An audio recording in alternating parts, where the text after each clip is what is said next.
Hey, LS11 Universe, it's Zander and Ray, and welcome to a bit of a strange video we're doing.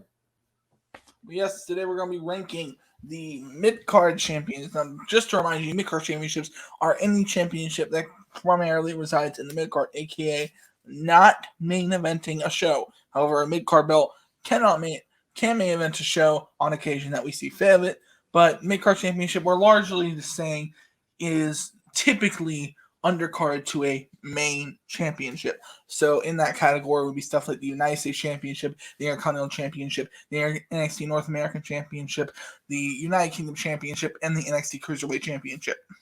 Correct, and we will be doing the rest of the championships as well. Will I edit that all into that? We're recording it all today. Will all be one big video? Well, that's going to depend on how time flows. We decided to start with mid-card. We were going to do all the champions at once, but this website didn't like how many files there were for that. So, a different tier maker website, I don't know. I did try and it didn't work. Okay. So we're gonna start thinking. I got them in order by champion and by championship and by who won them in what order. So we're gonna start with the U.S. Championship, and we're gonna start with the first U.S. champion, AJ Styles. So we've got 5 tiers here. We've got the very best, pretty good. They were all right, could have been better, and they were champion. And I think the way we should probably base this is definitely on the quality of their reign as champion and the championship win itself. Okay. So, AJ Styles. I think he needs to go in one of these bottom two, and I think he could go in either could have been better or they were champion. I think I put him in could have been better. Yeah, because AJ Styles is our default U.S. champion. There wasn't actually much plan to keep the belt on him for long. Really, he held it just long enough to get it off of him. But yeah, both of his title matches that he did in Universe, one against Ricochet, one against John Morrison, were both great. Yep. So, and we can't really rank a title win with him since he didn't win a title in the formal way you win a title. Right. So up next is the man who beat him in John Morrison. Now, I almost want to say John Morrison should go in They Were All Right. One, because it was, I think, that his return story and winning the U.S. title within the first month of being back was good. 2, I think his 3 U.S. title matches that we did do, and all of his matches in the time he was U.S. champion were great. And 3, and kind of selfishly, his U.S. title match with AJ Styles brought in what was our highest viewed video until about 6 months ago. Yeah, so for that, yes, but kind of right in the line for me for could have been better in the sense that it was the early days of our universe mode, therefore it was not our best quality of work. So I will begrudgingly agree on They Were All Right. He'll be the very bottom of They Were All Right. Okay, so this is Bobby Lashley. Bobby Lashley, I'm going to say, was pretty good. Pretty good. Really? I was going to actually put him in They Were Champion. Because he wanted Money in the Bank. He did not defend it at SummerSlam. And then he lost it at Clash of Champions. And he didn't do terrible. I have a memory of him having a really good match at SummerSlam for the U.S. title. He didn't even defend it. Okay, I have a memory of him having a title match like that for some reason, but that was the case. Then again, my brain's weird, so I'll put them in They Were Champion since evidently I can't even remember what the matches was that he defended in. Aleister Black is very best. Absolutely. I mean, the match where he beat Lashley for it, his matchup with Sami Zayn the next month, his matchup with Randy Orton. His match with Murphy at WrestleMania. Matches with Murphy, yeah, a match with Apollo Creed. Pretty much you can look at every one of his title matches and they were great. Yeah, so, yeah, he will go in the very best. Murphy, I would put in the pretty good category. Yeah, I'd say so as well, specifically just because of the win for the U.S. title. Yeah, he had a great win for the title. It was largely playing a role in a better story for Murphy, so the title wasn't really the focal point of that. Right. The story was, of course, the story with Seth Rollins, which will conclude this weekend at SummerSlam. Can you see why we decided to do this video this week? Now, we have the next one up is Keith Lee. Keith Lee, I will put in They Were All Right, but you have to remember Keith Lee is not wrapped up his time as champion. So, I'll agree with you. So, yeah. I mean, there's still plenty of time for him to reach one of these, and I think by the time his reign is over, he'll be in at least pretty good or very best. Yeah, but he's kind of early in the reign right now, so I'm not entirely comfortable with putting him in pretty good or very best, but I'm not comfortable saying he was outright bad, so I'm going to say pretty all right. He's right in the middle right now. Yeah. I think he's had some great matches, but on to the North American Championship. So the next one is Roderick Strong. I'm going to put him in the pretty good. I'm going to say pretty good. You know what? Yeah, I can agree with that. His first title defense was good. He didn't hold it long, but he had good matches as he Yeah, but he won it back. He's the only one to win it multiple times. He didn't win it back. He didn't. Oh, right, because I won and went back, and you're like, oh, yeah, Kyle O'Reilly. Shut up. I'm sorry, guys. I'm pretty smart, but I also have a bad memory, so. So, Alexander Wolf, I think we can just both agree. They were champion. Given I didn't even have a professional render of him with the belt. Yeah, and then we have Kyle O'Reilly, which I'm going to also say they were champion. I would argue could have been better because he won. He won a tournament to get there, and his matches within the tournament were really good. All right, fine. I will agree. Could have been better. All right, Dominic Kovic is next. I would say they were all right. Yeah, but again, the way he won the title, or the way he won both titles, was pretty epic in that fatal 4-way, wrapping up a championship that comes later on the list. I'm going to change it up a bit. I want to put Rowdy and they were all right, but move Dijakovic up to pretty good. All right. Yeah, I was going to argue that Dijakovic should be in pretty. I was going to argue to swap these two as well. Yeah, okay. So, and then we have Karrion Kross, who has a ongoing title reign, but he looks unstoppable, so I'm going to put him in pretty good, actually. All right. We're going to actually go with the Intercontinental title last, because I think that's got the most champions, and I think has the most lineage to it in our universe. So on to the UK Championship, which there were only 2 official holders of. So I'm going to put both of them in the they were all right category. Yeah, I would almost argue Cesaro for pretty good just because of that Pete Dunne match. Yeah, true. So I'll put him there. I'll put him there for the Pete Dunne match. Walter was just a matter of it was already on him when we started Universe, so we just kind of rolled with it. Yeah, and now we move on to the Cruiserweight Championship. I'm going to put Mike Kanellis in they could have been better. I'm not ready to put him in the outright bad category. Because he wasn't bad. He had a good story with it. It's just a matter of it was cut a little short. Yeah, and then he was released. So, yep. Johnny Gargano, I will put in the pretty good. Yep, and then I would argue Ricochet up here as well. Yeah, Ricochet's best. Ricochet, he's held it longer than anyone. Every match he has seems to be pretty good for the title. He's defended. Huh? I was going to say on to the Intercontinentals next. Yeah, Intercontinental Championship is next. Nakamura has held it twice. Yeah, and so I'm counting each of his 2 reigns as separate. Different. Yeah. I would argue that you kind of have to combine them together. Well, they tell a story. Well, I would say his first reign could have been better because his first reign existed solely to bring Tommaso Champa into Universe mode. Yeah. And that's why it's not just they were champion, because it did serve the purpose of bringing Champa in. Yeah, it's one there. Champa, absolutely the best. Love Champa as that role. Then we have Johnny Gargano as Intercontinental Champion, which it's kind of hard to put this one because his championship win makes me want to put him in pretty good, but the fact that he didn't hold it for long makes me want to just put him in they were all right. Yeah, but he wouldn't how I'm also kind of looking at it is you have to also judge it, and this is why I came for pretty good. That they went from that to a main event match. That's true. Program. So I would also argue that you also have to look at what they did immediately following losing the title in order to get a good gauge. So I would say it was pretty good just by the fact that he moved from the Intercontinental Championship right into the main event title picture. All right. I think Cesaro next, I'll definitely argue, was all right. Yeah. I mean, it was a big character shift turning him heel so that he would win it. And he's had great matches for it.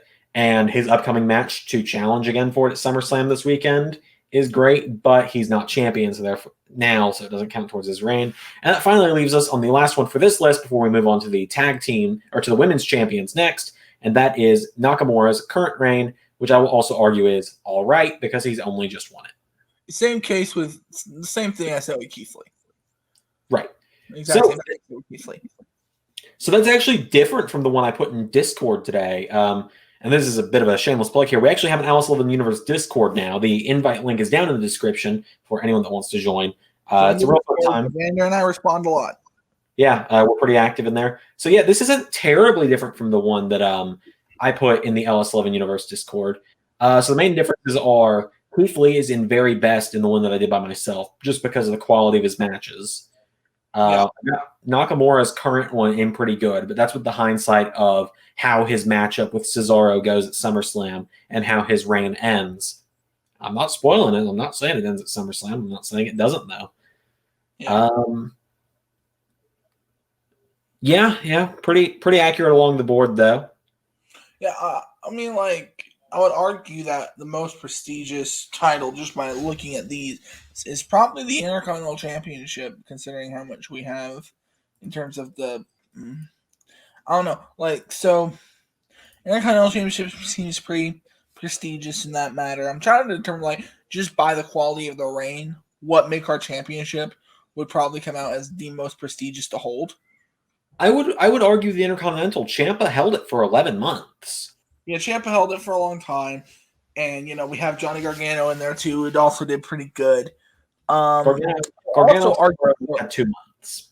Yeah, but Gargano also had really good matches and went right from there into the main event program, like I was saying. I'll also argue, like, I don't even know if it's enough. The Cruiserweight Championship is pretty prestigious right now. Oh, yeah, considering how long Ricochet's held in, the quality of matches he's had.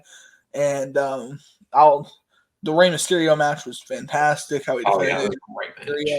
Yeah, the Kushida match I liked a lot. And how we have him planned for the next takeover, I really like it because I feel like it's something a little bit different than what people will be suspecting. Yeah, I think so. So, yeah, I would say that's also pretty prestigious. So I would say the Cruiserweight and the Intercontinental Championship probably are the two most prestigious mid-card titles right now in LS11 Universe. Well, I would say we're going to cut it and jump to a different StreamYard room, but I actually have the women's tier list ready to go. We could do that one on this recording and then cut to do tag and world titles. Okay, so do you just want to start like a... Okay, yeah. So we're going to do the outro. I guess Sander's going to cut the video? No, we're going to do all the champs in one big video. Okay. So we're just going to go ahead and jump over to the women's section. Let's jump over to that now. All right, let's do that. And I just got to... the genie hallucinating dream effect. There we go. And hey, it's the women's champions. Okay. What are those? Let's start with NXT this time. Let's work backwards. Let's go Raw, then NXT, then SmackDown. Okay. So we'll start with Raw. Becky Lynch, the first Raw Women's Champion. I'm going to put her right at pretty good. Middle of the road? Yeah, let's go middle of the road, but they were all right because she was the default champion, so she didn't really have a title win. Her first defenses were pretty weak. I mean, she fought Zelina Vega and then Kairi Sane. She didn't defend it at Money in the Bank, and then she lost it at SummerSlam. Yeah. Up next, though, is Shannon Basler, who goes right to the best for her title. Basler, you're going to see her a couple times today. Yeah, man. So I'd definitely say she's very best when it comes to the Raw Women's title. Yeah. Okay, so next up we have Rowdy Ronda Rousey, who... say right between the two. Yeah, pretty good.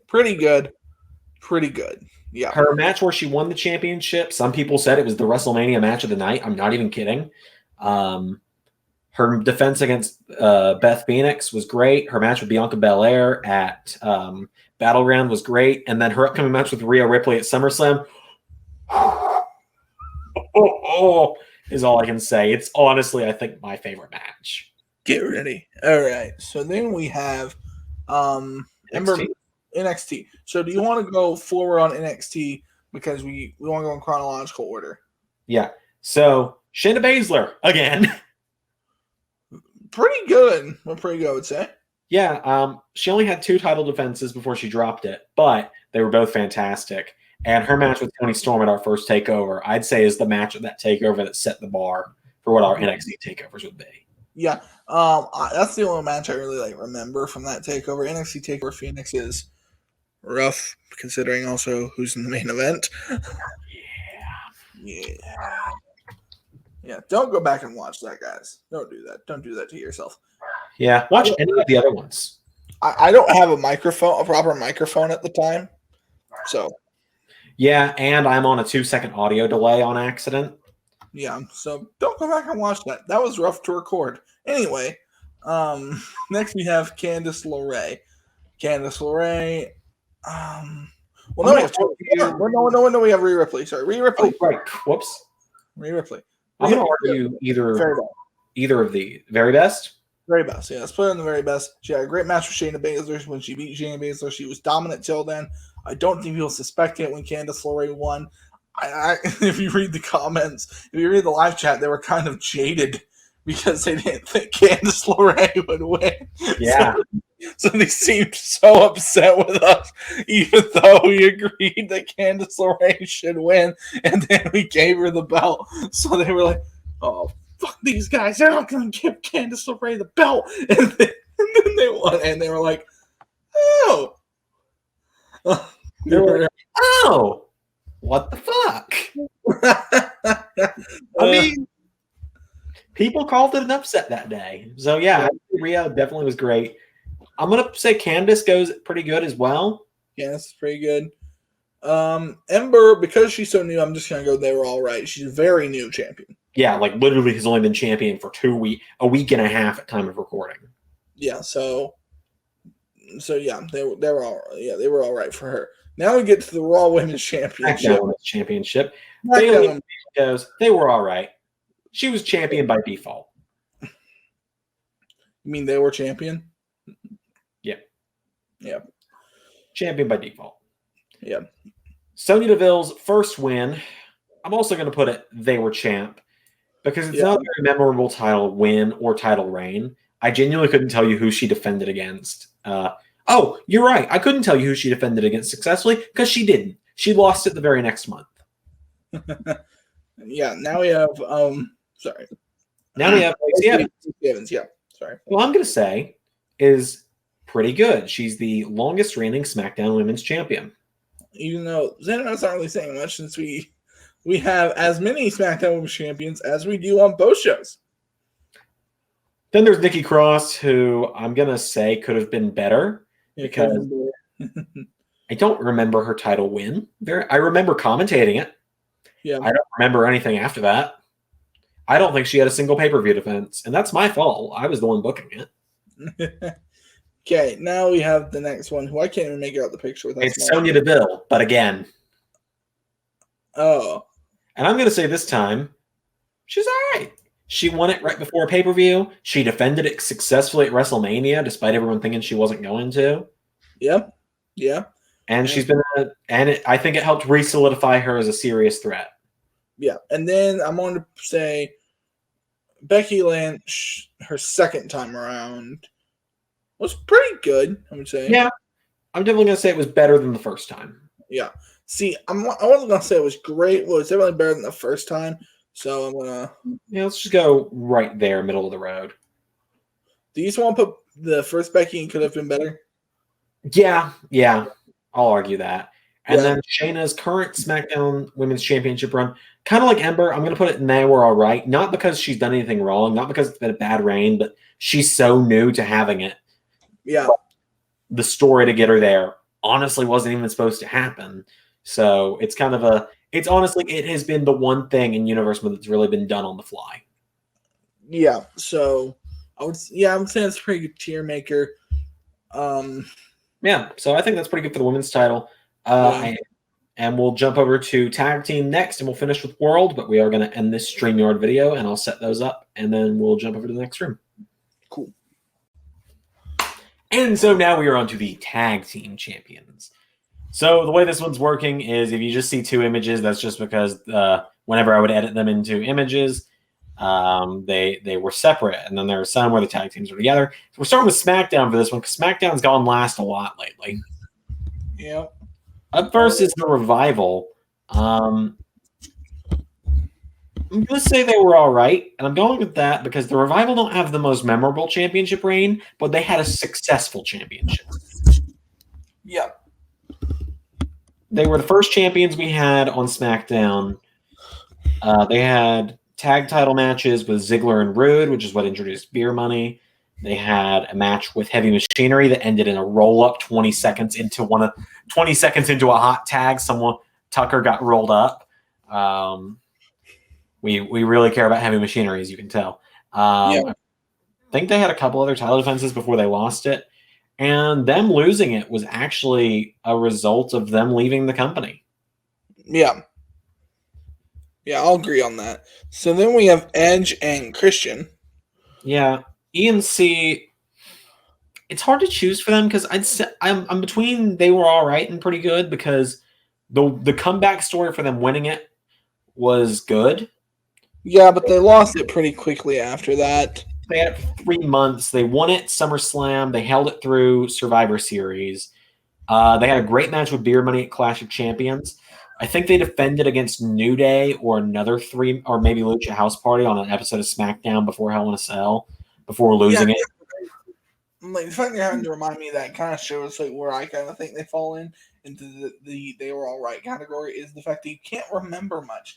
And I think like pretty good and very best, you have to remember them. Yeah, and that brings us to the Usos, who they only had a 2-month run with the belts. Yeah. They won it from Edge and Christian. Yeah, and they won it as part of the faction storyline. Right. And they had a great match with the New Day and a ladder match at our first premiered pay-per-view. Yeah. So I'm gonna go with they could have been better. Yeah. Miz and Morrison is next. I'm tempted to put them in They Were Champ. Yeah. I can't remember much about them being champions, and it shows you how much. So with Rude and Storm, it's a little weird.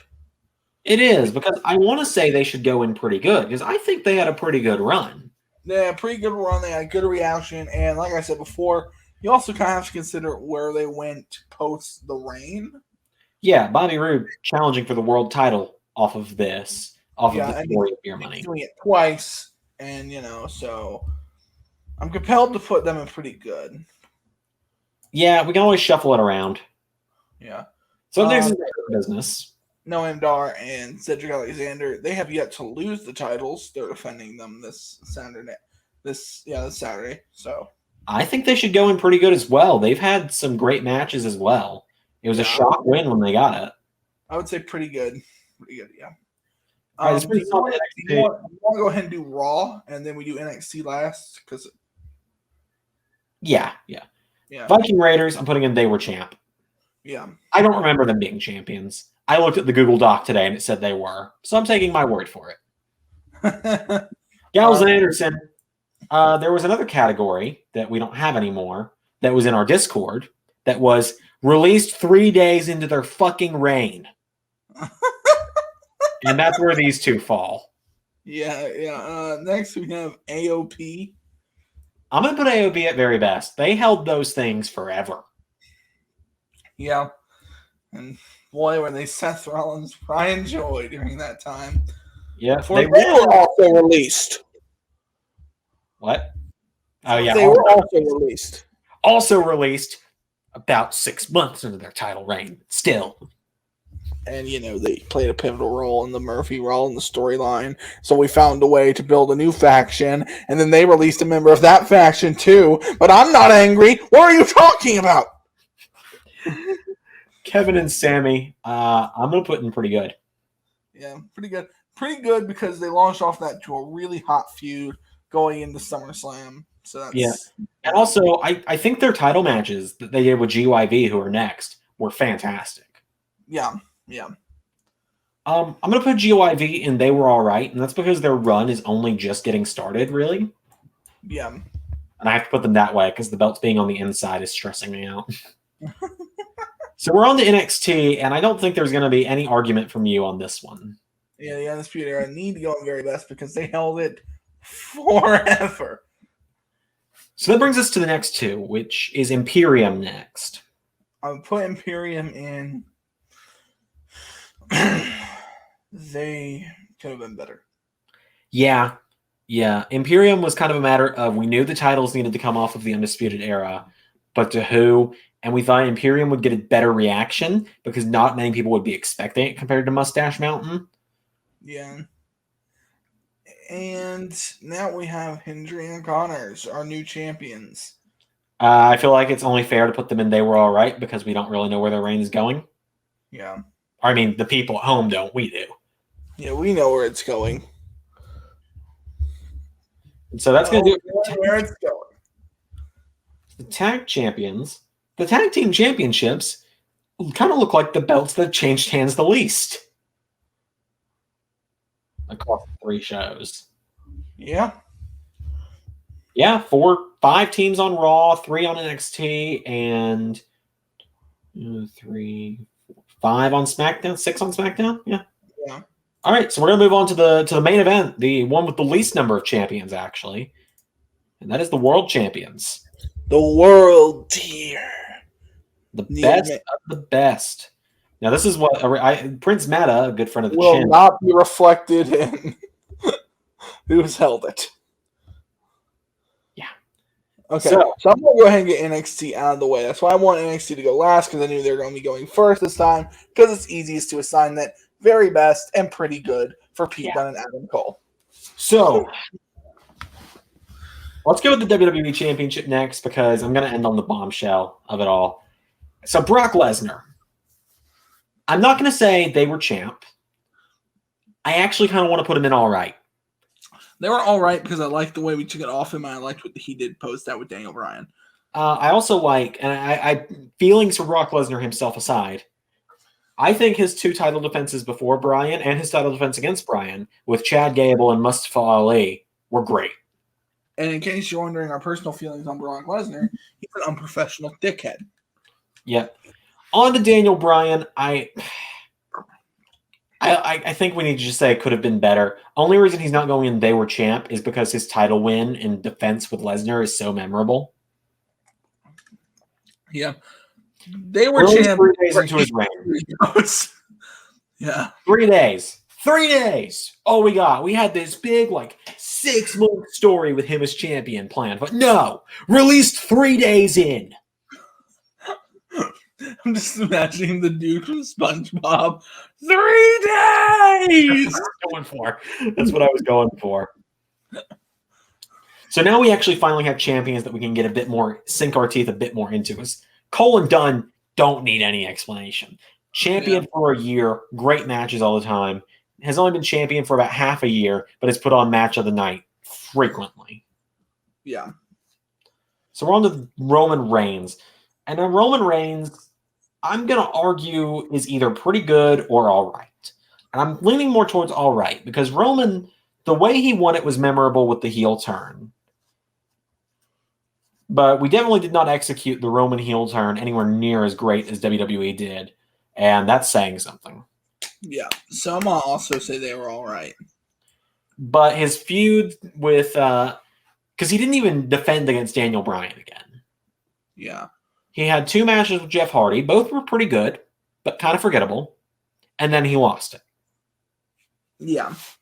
To The Fiend, who I'm also going to argue should probably go in pretty good. Rather than good. I like his 2 Mankind. I like what he did at the Chamber. People really liked what he did at Mania. So I must say also pretty good. Yeah, and the reason I wouldn't say the very best is because we didn't really get to do as much with him as champion as I think we could have. But it's also a matter of The Fiend is honestly my least favorite character to book. Yeah. So we're going to go with Finn Balor next. I'm going to argue Finn should be the best. Yeah, Finn should probably be up there in the best. He's definitely the best who's held the title so far. This championship, yeah. Yeah. I mean, not like Mr. 3-day title, 3 days till he got released over here. You see 3 days later. Yeah. We had to run with it awkwardly for a month. That's his new nickname, EC 3-day title reign. 3 days before we had to book it again. Yeah. Okay, so now we're on to the Universal / World Heavyweight Championship. The Universal became the World Heavyweight Championship. And Ray, are you ready to get crucified? Because I am. Yeah. He was the default champion. His first title defense was against Andrade. I love Andrade, but I don't think anyone expected Andrade to win there. His next was against Bobby Lashley. Again, I love Bobby Lashley, but it was obvious he wasn't losing it. Next was against Rusev, same issue. And then finally, Drew was the first person who looked like they might take it off of him. Like, he only really had one serious title defense. Yeah. We are in for it. We are in for it because we know, we are well aware that the LS11 Universe are rabid fans of Seth Rollins. For the most part, all of them. I will say, of course, fun fact I did realize when going back and doing the research for Rollins' title run, and this is something that I wish I'd realized, because we totally would have brought it up on commentary. Seth Rollins was Buddy Murphy's first opponent in Universe mode. And Rollins won on that night. Is that foretelling what will happen at SummerSlam? You won't know till we tell you what I'm telling you right now. You'll find out in 4 days and you will like it. Also in Universe SummerSlam in 4 days' time. Okay. I must be there. Up next is Drew McIntyre. It's hard to choose, but I'm going to say the top of pretty good. And I'm going to say that because I would say his Mania match show would probably put him in very best to me. You know what? Yeah. I'm going to argue that as well. And I'll argue that because the way he won it's memorable. He helped bring in the Monday Night Messiah character, which was a hit with Universe mode. Today was our highest viewed weekly episode of Universe in a while. And it had Seth Rollins at the thumbnail. And Drew McIntyre helped bring that character into Universe. The feud with Rollins was honestly the hottest thing in the first 6 months of Universe, I'd say. Yeah. His match with Randy Orton at the Rumble, the feelings for Randy, I don't like Randy Orton personally, but their match was great. His match with Styles, great. His match with Cena at Mania, sleeper match, if you ask me. Yeah. I love it. Just the AA counted into 3 Claymores. And then the way he lost it to the next ranking, Tommaso Champa, great match. Love the feud. He also goes in very best. Mm-hmm. I'd say he goes just above Balor, just below Cole. Yeah. And I'd say that because the way Ciampa lost the Intercontinental title, looked over his shoulder, and then went, all right, next. Yeah. And moved straight for the world title was brilliant. Yep. The fact that he won it on the first try is great. Yeah. So now we kind of arrive at, we had a discussion towards the mid-card, and we didn't really discuss it in the other two, but I guess we can discuss it now. Out of the 3 groups, we did this with the mid-card, we didn't discuss this, but I want to discuss this with you. Out of the others, like, what would you say is the most prestigious world title right now? I mean, NXT is hard to not go to bat for. Yeah, it is. And I would go back for NXT, but I also think the big gold belt, if you want to count it as a separate championship, which you almost could, that's 2 guys in the very best category. It does. 2 out of the 3 people to hold it. And we've already explained, the only reason for this one was lackluster opponents. Yeah. Like, the matches were fine, but you went into them knowing Seth Rollins wasn't dropping the belt to them. Yeah. Yeah. So, yeah. Which, honestly, had it been the original planned opponents, I'd say Seth Rollins are probably going pretty good. Because for those that don't know, instead of Andrade, it was supposed to be Randy Orton. Instead of Bobby Lashley, it was supposed to be Samoa Joe. I know Lashley was always supposed to be there, but instead of Rusev, it was supposed to be Samoa Joe. So Randy Orton, Bobby Lashley, Samoa Joe, Drew McIntyre, I think would have made him a lot better of a champion. Yeah. So. But, hindsight, we didn't really know what we were getting into at the time. Yeah. To the other issue, what do you think? What do you think is the most prestigious women's, and what do you think is the most prestigious tag championship? Oh, so tag, NXT is hard not to go to bat for both of these. It is honestly just a matter of you and I book champions very differently. Yeah. So mid-card, we've said North American, mid-card, we said Intercontinental, but Cruiserweight's a close second, I think, is what we agreed on. Women's, I'm going to say Raw, actually. Yeah, Raw. 3 champions. Followed by NXT championship. Yeah, I'm gonna argue for Raw on it though, just because of. I am too. My insane NXT is right there with it. Yeah. So I agree. I only go to bat for Raw because it's had 3 champions. All of them have been great. Yeah. Yeah. I said we put Becky's first and could have been better, but she was the hottest thing in wrestling, period, when we started with her. So kind of balances out. And then tag wise, hard not to say NXT, given there's been 3 champions ever, and 2 of them have had a long reign. 2 of them have, in the last set has only had it for a few days since they won it. Yeah. Other than that, I'd probably say Raw tag, or actually, I'll argue SmackDown tag team over Raw tag team. I would say SmackDown even over NXT because, like, when you look at the quality of them, maybe it's because I know how Hendry and Connors ends. Yeah, I do as well. Yeah, so you know, maybe it's just that, like, flying memory right now. But I would say SmackDown's the best tag team division. I would say. Yeah, that's fair.